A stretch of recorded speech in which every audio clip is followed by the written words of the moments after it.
Bapak dan Ibu, pagi ini kita akan bersama-sama review lagi, mengulang kembali topik yang menjadi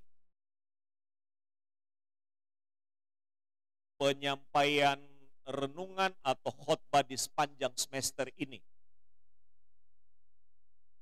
Tema besar yang kita ambil pada semester yang kedua adalah menjadi serupa Yesus. Ya, menjadi serupa Yesus. Itu bagian dari tema utama kita, God's Way. Kita terus berjalan dalam jalan-jalan Tuhan, dan sekarang kita lebih dalam masuk kepada bagaimana kita dibentuk secara rohani, supaya kita makin lama ini bukan memiripi cara hidup dunia, tapi kita memiripi cara hidup dari Yesus yang kita sembah. Ya, sebab seperti apa kita, mau menjadi seperti apa kita, itu akan menentukan juga bagaimana sikap yang kita akan terus pelajari. Karena itu saya mengulang kalimat saya di kalimat awal pada khotbah minggu yang lalu, hendak menjadi seperti siapa kita akan menentukan kebiasaan setiap hari. Ya, akan menentukan kebiasaan setiap hari. Dan karena itu kita hendak belajar dari Injil, bagaimana belajar tentang karakter, sifat, dan hal-hal yang kita bisa pelajari dan serupai. Kita tidak bisa menjadi seperti Yesus, tapi kita bisa menjadi serupa dengan Yesus. Itu sesuatu hal yang berbeda. Karena tak mungkin kita menjadi Tuhan seperti Yesus, tapi dapat menyerupai apa-apa yang menjadi karakter, sifat, dan kebiasaan-kebiasaan yang Yesus tinggalkan, ajarkan kepada kita. Nah, dan saya sudah sampaikan bahwa pengukurannya, matrik keberhasilannya, itu ketika kita satu persatu itu cek Injil dari Injil Matius, Lukas, dan Yohanes, yang memaparkan kepada kita seperti menjejerkan keserupaan dengan Kristus itu dengan seluruh keberadaannya yang bisa kita serupakan itu dijejer. Saya katakan di sebelah kiri kemarin, dan kemudian melihat bagaimana cara hidup kita. Lalu di sebelah kanan nanti kita akan lihat skornya.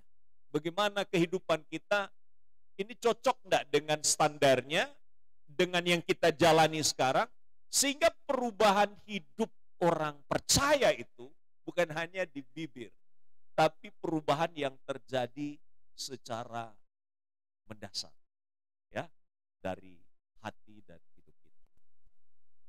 Lalu saya sampaikan kerangka berpikirnya, alur yang terus kita akan bahas secara bertahap ialah berbicara tentang landasan dasarnya apa.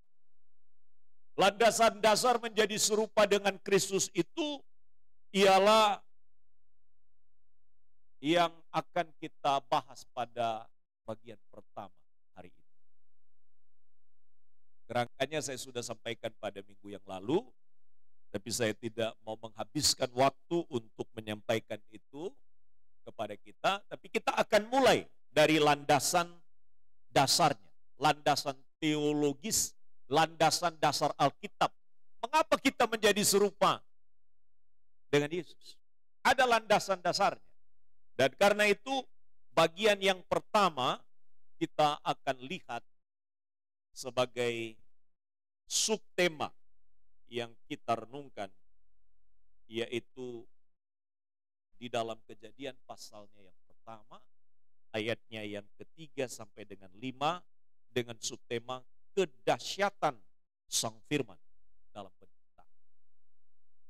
Jadi saya sudah katakan bahwa Kejadian pasal 1 ayat 1 sampai dengan 3 itu landasan dasar pokok tentang Tuhan. Dia adalah Allah yang ada sebelum segala sesuatu ada. Dia adalah roh yang tak terjamah dan tak terlihat. Tetapi kita memahami dan mengenalnya dia dalam pra-eksistensi atau keberadaannya sebelum menjadi manusia, yaitu sebagai Sang Firman. Dan lebih mudah ketika kita membaca dalam Yohanes pasal 1 ayat 1 sampai 3, Sang Firman itu sehakikat.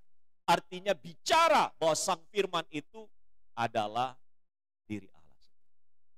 Dalam Kejadian dengan ayat yang paralel, yang sejajar dengan Yohanes pasal 1 ayat 1 sampai 3 dan ayat 14. Firman itu telah menjadi manusia. Firman itu bukan hanya kata, tapi firman itu menunjuk kepada pribadi yang dahsyat itu, yaitu pribadi Kristus. Maka Kejadian pasal 1 ayat 3 sampai dengan 5 nanti, itu membawa kita kepada pribadi sebenarnya Sang Firman sebelum menyatakan dirinya dalam wujud sebagai manusia di dalam pribadi Yesus Kristus. Nah, itu yang akan kita lihat. Dan saya sudah jelaskan pada minggu yang lalu bahwa Sang Firman itu ialah yang menciptakan segala sesuatu dan segala sesuatu ada di dalam Dia. Maka ketika kita berkata Tuhan, Bapa, ya Allah, pikiran kita, hati kita tidak mungkin tertuju kemana-mana. Pasti tertuju kepada pribadi Yesus. Tidak mungkin tidak. Dan saya sudah katakan bahwa ketika seseorang memberi pengakuan bahwa alam ciptaan ini diciptakan oleh Tuhan, bahwa hidupnya yang dia punya itu berasal dari Allah, dan seluruh hal yang ada di dalam dunia ini tidak mungkin tidak, kalau dia menyadari akan hal itu, tidak mungkin tidak, dia harusnya datang dan mengakui Sang Firman, yaitu Yesus Kristus dalam hidup. Maka saya bisa pastikan dan yakinkan kita bahwa ketika orang berkata saya percaya Tuhan, tapi dia menolak Yesus, sesungguhnya dia tidak mengenal penciptanya yang sesungguhnya. Ketika seseorang berkata, saya diberi hidup oleh Tuhan, tapi dia tidak mengakui Sang Firman yang sesungguhnya adalah pencipta dan semua ciptaan ada di dalam dia, maka sesungguhnya dia belum mengenal Tuhan yang sesungguhnya. Berbahagialah kita yang sudah percaya dan mengenal Kristus. Mari kita baca bersama-sama firman Tuhan di dalam Kejadian pasalnya yang pertama ayat 3 sampai dengan ayat yang kelima. 1, 2, 3. Berfirmanlah Allah, jadilah terang. Lalu terang itu jadi. Allah melihat bahwa terang itu baik. Lalu dipisahkannyalah terang itu dari gelap. Dan Allah menamai terang itu siang dan gelap itu malam. Jadilah petang dan jadilah pagi, itulah hari pertama. Puji Tuhan. Subtemanya adalah kedahsyatan Sang Firman, ya, dalam penciptaan. Bapak dan Ibu sekalian, di bagian yang pertama ini, kedahsyatan Sang Firman adalah menjadikan terang. Kalimat ini sederhana. Tapi di balik kata ini, itu tersimpan kedahsyatan dan dampak dari terang itu. Nah, yang pertama, kedahsyatan dari Sang Firman dalam penciptaan adalah Sang Firman menjadikan terang. Kejadian pasal 1 ayat 3 dikatakan, terang jadi. Nah, terang di sini itu dengan kualitas yang baik. Di dalam ayat 4 disebutkan. Dengan kualitas yang baik. Jadilah terang di ayat 3, lalu terang itu jadi. Lalu di ayat 4, Allah melihat, Allah memandang bahwa terang itu baik. Itu menunjuk kepada kualitas. Terang dengan kualitas baik. Baik dalam penilaian Allah berarti sempurna. Ini tidak hanya menunjuk kepada berkualitasnya terang itu sendiri, tetapi kekaguman tentang terang yang telah jadi dan yang memberi dampak yang sangat dahsyat. Nampaknya di sini Allah menilai apa yang terjadi di dalam karyanya, dan nampaknya kalau dalam penilaian kita itu bersifat subjektif, tidak objektif. Pada diri Allah tidak ada penilai dan tidak ada yang dapat menilai karyanya, karena kesempurnaan penilaian itu bersumber daripada Dia, dan ketika Dia menilai apa yang telah dikerjakannya, pastilah tidak ada kecacatan di dalamnya, tidak ada kekurangan di dalamnya, tidak pernah terdegradasi kualitasnya, melainkan sempurna. Jadi kalau orang bilang tidak objektif dong, pada diri Allah tidak berlaku ketidakobjektifan. Karena pada dirinya ketika Dia mencipta, segala sesuatu dinilai adalah sempurna. Karena Dia pencipta yang sempurna. Tidak ada produk gagal pada dirinya. Allah tidak gupuh, Allah tidak kagetan dengan segala sesuatu yang terjadi ketika alam ciptaannya, ketika manusia ciptaannya, ketika apa yang terjadi di dalam alam yang sudah diciptakannya menjadi bermasalah, bukan karena Dia, tapi karena manusia. Contoh, ketika manusia jatuh dalam dosa, langsung Allah dengan sekejap mempunyai perencanaan. Kejadian pasal 3 ayat yang kelima. Dia mempunyai perencanaan, dan ayat di dalam Kejadian pasal 3, saya sudah khotbahkan pada minggu yang lalu, ayat yang kelima, itu menunjuk bagaimana Allah mengatasi ketika manusia telah salah di dalam langkahnya. Langsung ada jalan penyelesaian. Jadi Tuhan itu tidak pernah terlambat mikir, kira-kira jalan keluarnya apa. Tidak, Allah itu maha jenius. Sehingga Dia segala sesuatu sepersekian second dari waktu yang kita pakai dengan paling kecil, Dia sudah siap mengantisipasi. Jadi kegagalan manusia itu Allah sudah siapkan jalan keluarnya. Nah, itu luar biasa. Makanya seringkali kita ini lupa bahwa kegagalan kita itu sebenarnya ada jalan keluar.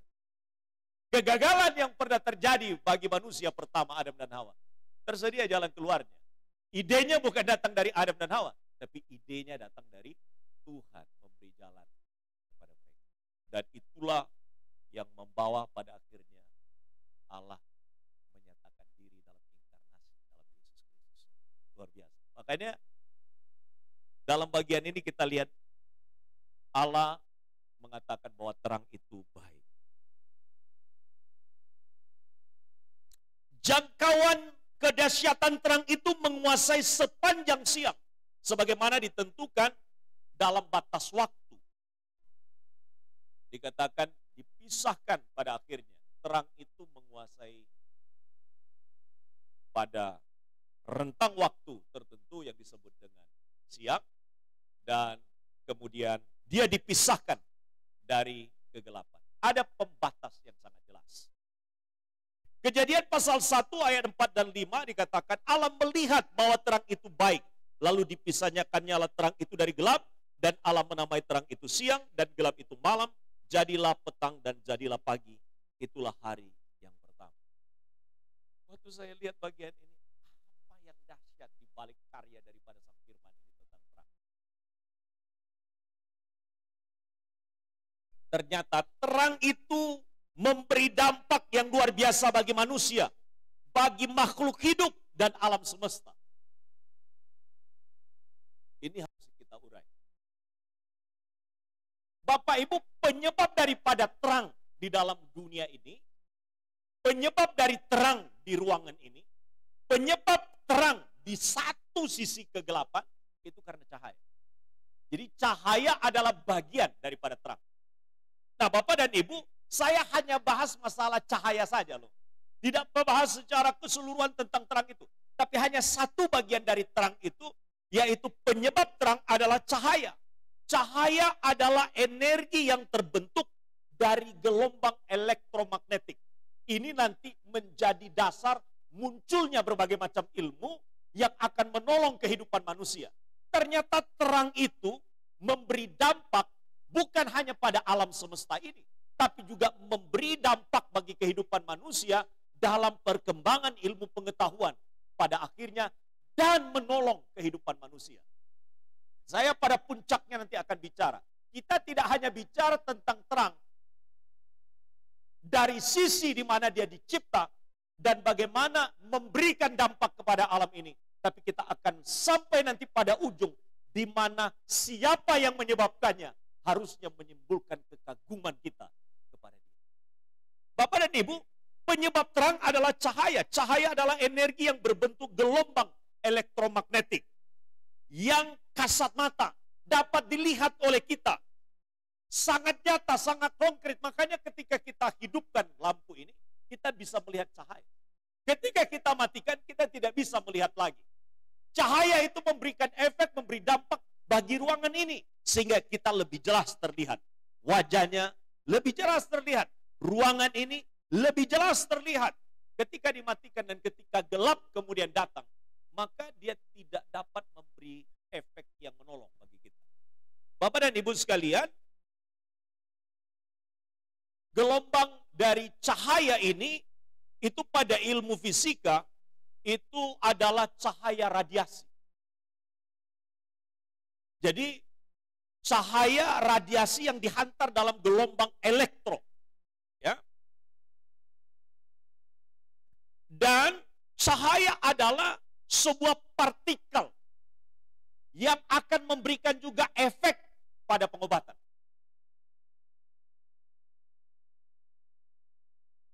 Nah, sifat yang ditunjukkan cahaya secara bersamaan, itulah yang sering akhirnya dimanfaatkan di dalam berbagai keilmuan medik maupun juga di dalam ilmu-ilmu untuk pengobatan. Gelombang cahaya merupakan suatu radiasi sinar. Dalam ilmu kedokteran, gelombang cahaya ini dimanfaatkan untuk metode pemeriksaan dan pengobatan untuk kondisi atau penyakit tertentu seperti misalnya penyakit kulit atau penyakit kuning atau yang sering kali dihadapi orang ketika mengalami sakit yang paling berat adalah penyakit kanker. Gelombang cahaya terdiri dari beberapa jenis. Itu bisa dimanfaatkan untuk gelombang bagi ilmu di bidang elektromagnetik yang melayani kepentingan untuk siaran, misalnya seperti radio, televisi, dan lain sebagainya, sehingga kita bisa terfasilitasi. Jadi luar biasa sebenarnya. Bicara tentang terang dan bicara satu sisi saja tentang penyebab daripada terang itu cahaya, kita sudah terkagum lihat bagaimana kemanfaatannya itu bagi kehidupan manusia. Ada juga cahaya yang tampak, yang menolong kita, sehingga kita bisa beraktivitas di sepanjang hari yang kita lewati. Ada inframerah, ada sinar X yang sering dipakai di dalam dunia medik. Ada sinar ultraviolet. Makanya pada masa-masa ketika kita COVID, kita tidak diminta kalau seandainya tidak punya misalnya vitamin D, maka kita tidak diminta untuk minum sebanyak-banyaknya vitamin D. Tapi diminta untuk berjemur, khususnya di bagian punggung, untuk bisa memberi stimulus kepada kebutuhan tentang vitamin D, yaitu dari cahaya. Sinar itu berguna bagi kita. Cahaya itu berguna bagi kita. Dan itulah sebabnya kita melihat bahwa setiap gelombang itu memiliki elektromagnetik, memiliki fungsi yang berbeda-beda di dalam dunia medik. Dan saya singkat.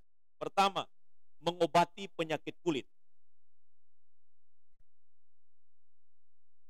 Orang seringkali mengalami bercak-bercak di kulit, gatal, kering, dan lain sebagainya. Nah, ini sebenarnya di dalam dunia pencahayaan atau gelombang elektromagnetik yang dihasilkan daripada terang atau cahaya itu telah mengobati banyak penyakit pada manusia. Cuma kita ini kan paling banyak di dalam ruangan AC gitu. Makanya kalau kita ini dikasih itu gratis cahaya matahari dan tidak digunakan. Yang paling banyak menggunakan cahaya matahari di Indonesia siapa? Orang Barat.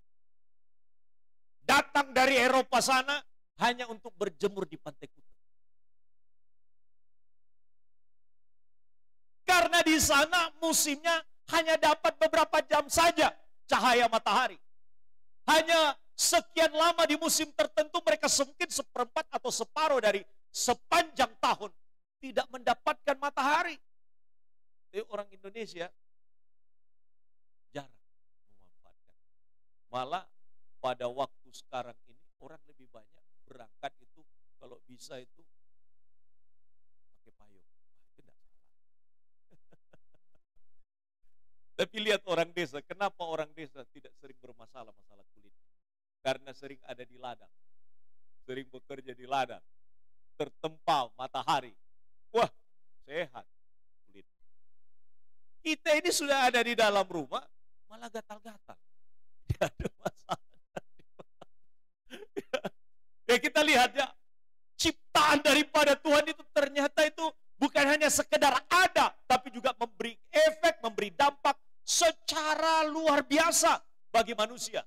Dan kalau kita lihat siapa di baliknya, kita akan kagum kepada Tuhan. Ternyata tidak hanya sekedar jadilah terang, maka terang itu jadi. Ternyata dia memberi dampak, manfaat yang luar biasa bagi kehidupan manusia.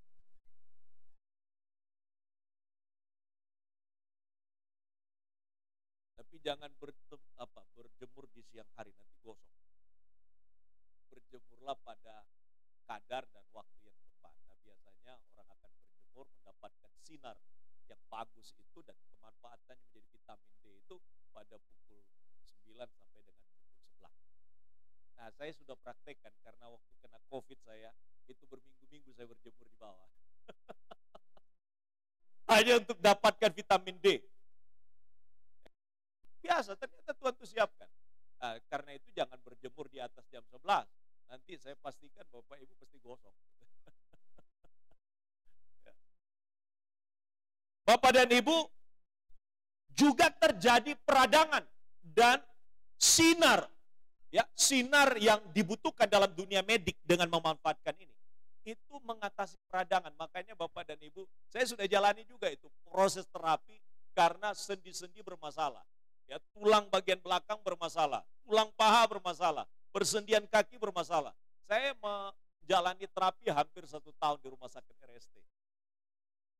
Ya memang enak, setelah diterapi pulang sakit lagi. Rupanya perlu dipanasi terus itu. Kita punya bagian-bagian dari tulang-tulang dan dari bagian-bagian dari persendian. Nah, kita butuh itu. Makanya Bapak dan Ibu, semuanya ini mengarahkan kita kepada kemanfaatan dari cahaya, dari terang yang diciptakan oleh Allah. Saya pada awalnya, jadilah terang, maka terang itu jadi. Allah melihat terang itu baik adanya. Kebaikannya apa dari terang itu? Ternyata banyak manfaat bagi manusia. Juga mengatasi tentang kanker kulit. Karena kita butuh vitamin D. Makanya orang yang kurang vitamin D itu kulit-kulitnya bersisik. Saya ngalami itu di Malang. Ketika masuk di Malang itu bersisik. Karena apa? Biasa tertepa di Padang itu 32 derajat Celcius, 33 derajat Celcius. Nah, kalau di NTT lebih di atas itu lagi. Nah, itu ada kemanfaatan. Nah, ketika kita tidak mendapatkan itu, justru sekarang kontradiktif dia punya cuaca, itu akan mempengaruhi pada kulit. Jadi mengatasi berbagai penyakit hanya dengan gelombang cahaya yang digunakan sedemikian rupa. Dan juga ini untuk menolong bagi mereka yang sakit di dalam dunia yang berkaitan dengan osteoporosis. Ya, dengan mereka yang sudah mulai menua karena tulang-tulang. Nah, saya sudah ceritakan pada Jumat yang lalu, saya ini kaget dideteksi setelah diperiksa ini ada bakat-bakat sudah mulai muncul osteoporosis. Padahal usia masih 48 tahum. Saya 6 ini. Tapi rupanya sudah mulai, katanya ada tandanya ketika dicek sama dokter. Agak sungkan dia memberitahu karena dia tahu usia saya 48. Biasanya itu di atas 60 itu. Osteoporosis sudah berbunyi. Tapi jangan khawatir bahwa Tuhan juga mempunyai antisipatif terhadap keadaan-keadaan itu. Makanya kalau di rumah sakit itu dimanfaatkan sinar merah untuk menolong mereka-mereka yang sakit otot, sakit yang bagian sendi, itu dengan sinar merah. Makanya ditempel nanti di seluruh bagian-bagian. Saya sudah mengalami itu, ditempeli. Seperti orang yang yang penyakit ada di mana-mana, ditaruh di sana, lalu kemudian disetrumkan nanti. Itu sinar merah itu bermanfaat untuk membuat sirkulasi pada seluruh bagian sendi-sendi atau bagian darah itu menjadi lancar. Itu memanfaatkan apa? Memanfaatkan gelombang elektromagnetik. Itu dari mana? Dari cahaya. Luar biasa. Dan yang kita mungkin yang sempat mengalami proses di kemoterapi, ini sebenarnya manfaat yang kita bisa lihat. Keilmuan telah mengembangkannya menjadi cara untuk pengobatan penyakit kanker yang sering dipakai dalam bahasa sederhana adalah radioterapi atau gelombang penggunaan elektromagnetik untuk menerapi orang yang mengalami sakit penyakit kanker. Saya ketemu dengan seorang yang pernah diterapi kemoterapi. Salah satu orang yang pernah saya layani. Sehat. Jadi ini kelihatannya pekerjaan dari dunia medik. Saya mau katakan di balik itu harus tahu dari mana asal. Dan kita tahu bahwa semua itu bersumber daripada ketika Allah berkata, jadilah terang. Dan itulah kemanfaatan yang diterima oleh manusia dari dalam. Radiasi pada akhirnya dapat membunuh kanker. Dan kita melihat kemanfaatan itu. Kemudian yang lain adalah mengatasi depresi juga yang dialami oleh karena perubahan suhu udara atau perubahan yang terjadi pada tempat atau musim di mana orang kadang-kadang kaget. Seperti yang saya contohkan tadi, dari tempat yang panas ke tempat yang dingin, sehingga itu mempengaruhi dan menimbulkan tingkat stres dan depresi bagi orang-orang tertentu. Di dalam dunia medik itu untuk mengatasi depresi musiman yang disebut dengan SAD.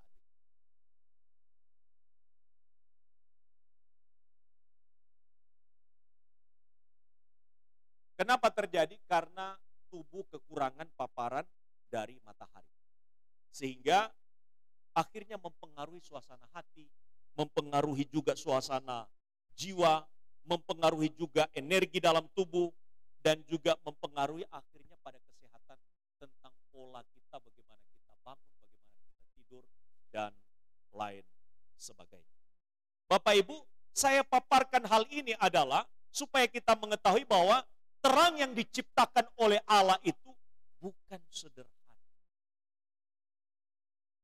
Dia bukan hanya memberi terang kepada alam ini, tapi dia juga memberi kemanfaatan dari cahaya yang muncul ini bagi kepentingan alam ini, bagi kepentingan untuk manusia.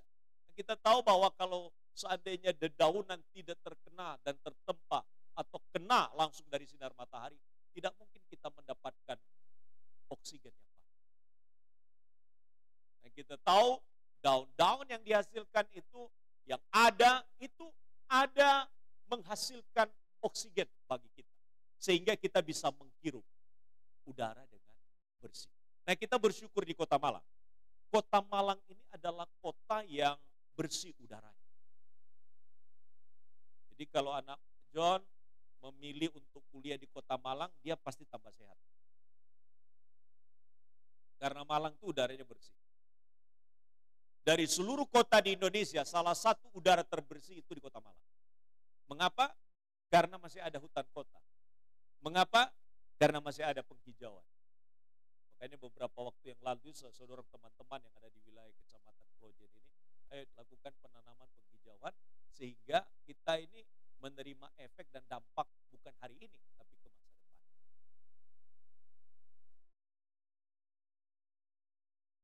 Jadi tidak sia-sia orang Madiun turun ke sini dan kuliah di sini. Ya. Makanya Fani dari Madiun ke sini. Santi yang dari Madiun ke sini. Yang dari Magetan juga ke sini. Makanya Malang ini adalah tempat yang sebenarnya tempat yang untuk ke depan, ya, untuk ke depan itu cocok untuk kesehatan. Tapi saya mau katakan itu tergantung pada suasana bagaimana kita menjalani hidup. Walaupun tempatnya enak, walaupun tempatnya bagus, tapi kalau hati kita tidak bagus, ya sama saja. Ya. Karena itu yang kuliah-kuliah lebih lama lagi kuliah. Bukan jadi mahasiswa abadi. Kalau bisa selesai satu lanjut lagi S2, selesai S2 naik supaya lebih lama di Kota Malang. Ya, lebih lama di Kota Malang.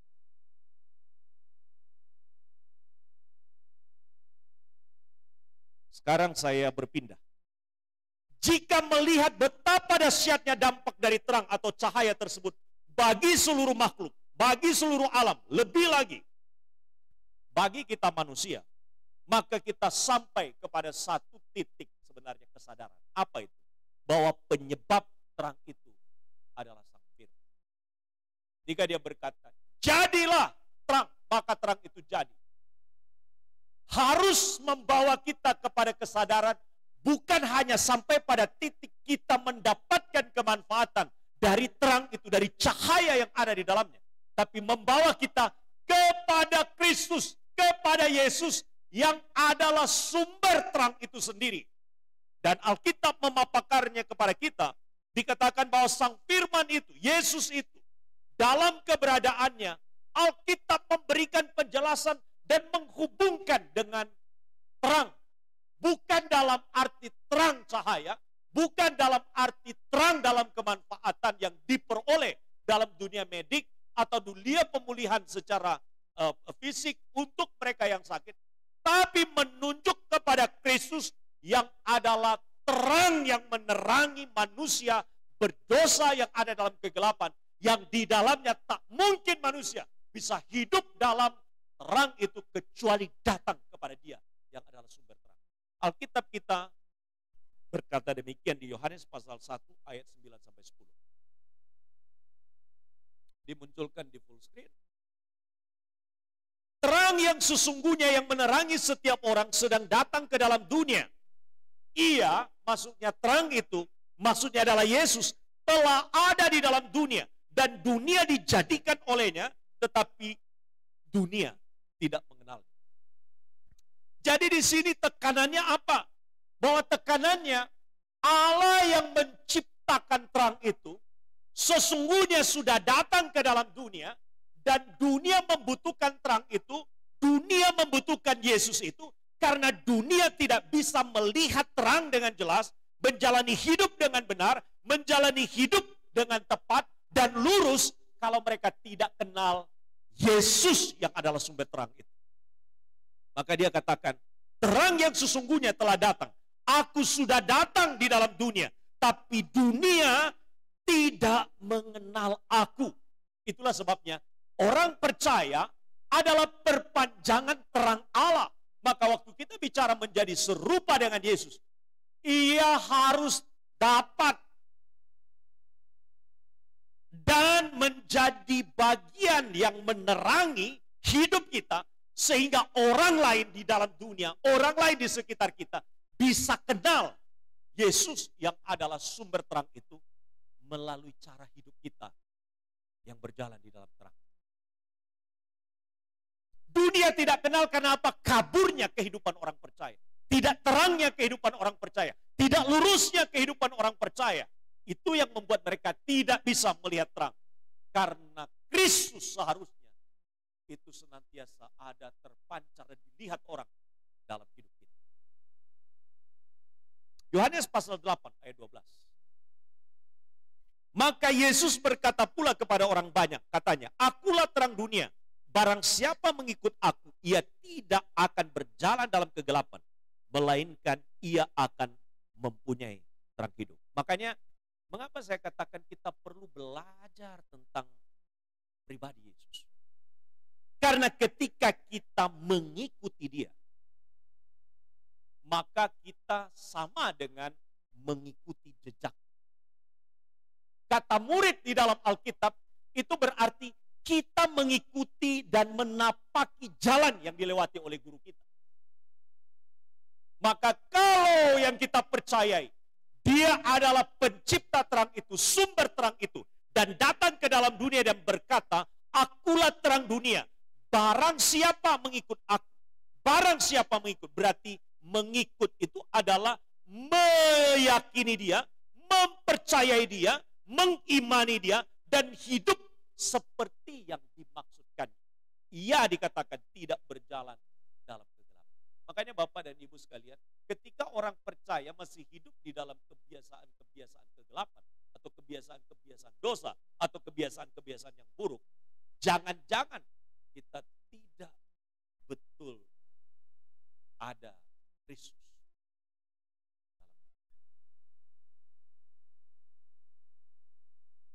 Dan saya pernah bilang begini, Anda patut curiga kepada orang yang Anda layani. Jangan-jangan mereka belum percaya kepada Kristus. Karena kalau sesungguhnya mereka sudah percaya kepada Kristus, pasti mereka memancarkan kehidupan Kristus. Makanya mari kita menjadi jembatan yang membuat orang melihat terang Kristus melalui hidup kita. Amin. Sederhana loh. Orang tidak butuh terlalu banyak energi untuk kita bisa memancarkan cahaya Kristus. Ada satu cerita, seorang ibu sedang pendidikan di Jerman. Dia bersama dengan keluarganya makan di sebuah ruangan. Waktu mereka makan di sebuah ruangan, mereka melihat ada orang pengemis begitu, masuk untuk membeli satu cangkir kopi. Mereka dalam deretan-deretan untuk memesan. Karena bau, karena kemudian efek yang ditimbulkan dari tunawisma ini, akhirnya orang menjauh. Dan orang kemudian menghindar. Orang tidak memberi respek apa-apa. Kemudian ibu ini melihat dan tersenyum. Dan tersenyum melihat tunawisma ini. Dan ketika itu dia mempersilahkan. Silakan. Lebih dahulu memesan. Dan dia memesan secangkir kopi bersama dengan satu temannya. Dan mereka mojok di tempat yang sangat pojok sekali. Tapi ibu ini kemudian memperhatikan mereka. Dan dia memesan kepada pelayan, tolong kami 3 orang, kami pesan 3. Tapi juga tambah lagi, ada 2 pesanan, tolong berikan kepada saya. Jadi mereka ada pesan 5 porsi makanan pada waktu itu. Dan kemudian apa yang terjadi, Bapak dan Ibu? Dia bilang kepada suaminya, bawalah makanan kita yang 3 ini di meja, biarkan saya akan menghantar makanan ini kepada mereka berdua. Bapak dan Ibu, ibu ini kemudian membawa makanan itu kepada mereka. Dan betapa mereka sangat berterima kasih. Dan berbinar-binar. Gambaran daripada orang yang sangat bersuka cita. Bapak dan Ibu, selesai. Dan itu menjadi kesaksian yang luar biasa. Ibu ini sedang mengerjakan tugas yang sederhana. Tugas yang diberi kepada mereka oleh dosen. Apa itu? Tugas smiling Apa itu? Tugas untuk tersenyum. Bapak dan Ibu, tersenyum itu susah atau mahal? Susah atau mudah? Mudah kan? Tapi tidak semua orang bisa melakukan. Dan ibu ini kemudian ketika dosennya membaca kisahnya dan menceritakan, mempresentasikan di depan kelas bagaimana kehidupan dengan memberi senyum. Ternyata itu dampaknya luar biasa. Memberi penghargaan kepada orang lain. Membuat orang lain merasa dihargai dan dihormati. Membuat orang lain yang sebelumnya merasa rendah diri menjadi berharga dan bernilai. Bapak dan Ibu, ternyata untuk menjadi terang dalam praktek hidup orang percaya itu tidak butuh yang susah-susah. Sederhana sebenarnya. Salah satunya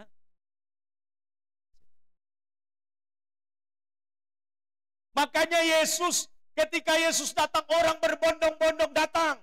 Kenapa? Saya membayangkan bagaimana anak-anak kecil begitu tertarik dan datang kepada Yesus.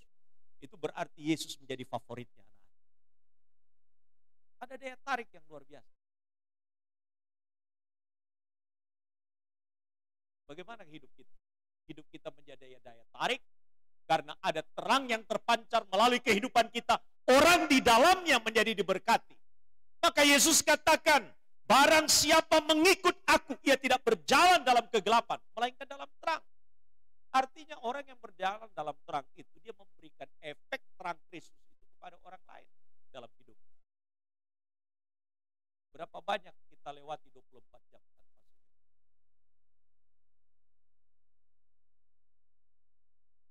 Pak Adel itu kadang-kadang disalahpahami oleh orang.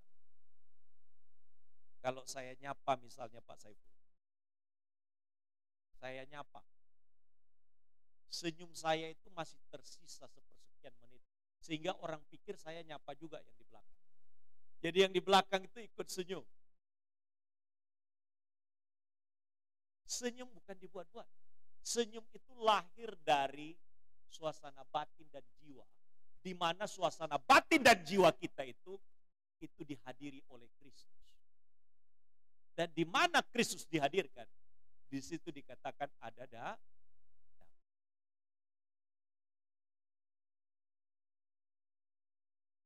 Coba kalau kita senyum ya, hati orang yang lihat itu jadi senang, ya kan? Ya kan? Tapi jangan senyum-senyum sendiri. Nanti dipikir orang, ini aneh ini. Gak ada siapa-siapa senyum-senyum, ya kan? Bapak Ibu, Alkitab kita, barang siapa mengikut aku, dia tidak berjalan dalam kegelapan lagi.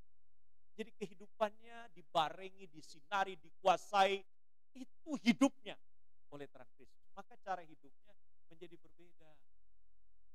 Daya tarik hidupnya menjadi ya. Tapi saya mau ingatkan Bapak Ibu, nanti jangan banding-bandingkan pengganti saya nanti ya, kalau menggembalakan di sini. Kalau dulu gembalanya itu murah senyumnya, gembala yang sekarang mahal pelit gitu senyumnya, jangan. Karena tiap orang punya karakter masing-masing. Kadang-kadang mungkin dia tidak tersenyum, tapi mungkin dia kepeduliannya luar biasa. Nah, itu harus lihat sisi-sisi itu. Amin ya Bapak Ibu. Nah, Pak Adi tidak akan dalam pergantian sebentar lagi. Walaupun sudah ada yang ngomong begini, Pak Adi tolonglah dipersiapkan pengganti di Bukit Harapan, supaya di kampus ini Bapak bisa masuk.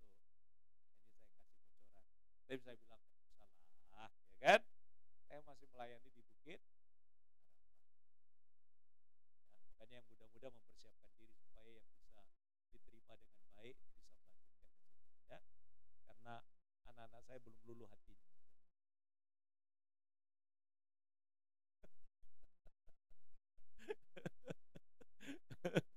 Karena gereja itu bukan kerajaan, siapa saja bisa menggantikan. Ya.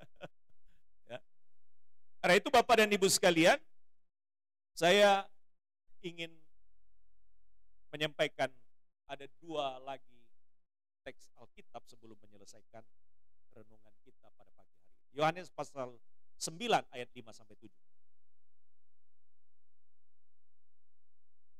Selama aku di dalam dunia, akulah terang dunia. Setelah ia mengatakan semuanya itu, ia meludah ke tanah dan mengaduk ludahnya dengan tanah, lalu mengoleskannya pada mata orang buta tadi dan berkata kepadanya, pergilah, basuhlah dirimu dalam kolam Siloam. Siloam artinya yang diutus, maka pergilah orang itu, ia membasuh dirinya, lalu kembali dengan mata sudah melek. Ini salah satu kemahakuasaan daripada Yesus Kristus yang adalah pencipta terang, tapi dia sumber yang memberikan terang kepada setiap orang, termasuk juga secara fisik. Langsung Yesus memberi kepada orang itu cara penyelesaian ketika dia berada dalam gelap, matanya secara fisik tidak bisa melihat, tapi Allah melakukan pemberian jalan pertolongan kepada dia. Itu berarti bahwa Tuhan itu hanya bagian kecil saja yang dikerjakannya sebenarnya dari terang itu. Ia sudah mengerjakan yang lebih besar, yaitu menerangi seluruh alam ini, tapi juga menerangi hati kita. Apa sebenarnya penerapan praktisnya bagi kita? Banyak orang di dalam lingkungan kita, di dalam kerja kita, di dalam tempat kita bekerja. Mereka sebenarnya mungkin matanya tidak bermasalah, tapi mata hatinya bermasalah. Kita datang hadir untuk memberikan pencelikan kepada mereka. Kita datang memberikan kepada mereka penerangan oleh firman Allah. Membawa mereka untuk kenal kepada Kristus. Saya kemarin mewawancara salah satu mahasiswa kita yang stay-nya di Australia. Dia bilang begini, Pak, saya memang bisa untuk jujur kepada Bapak bahwa saya belum bisa menjadi terang, menjadi kesaksian bagi keluarga saya. Saya bilang terima kasih untuk keterbukaan. Kadang-kadang kita bisa menjadi terang, memberi efek dampak bagi orang lain. Tapi bagi keluarga kita sendiri kadang-kadang kita sulit untuk menjadi berkat. Karena itu mari kita mengevaluasi ketika kita belajar menjadi serupa dengan Kristus sebagai Allah yang menciptakan terang, yang memberi dampak dan efek dan kemanfaatannya bagi manusia.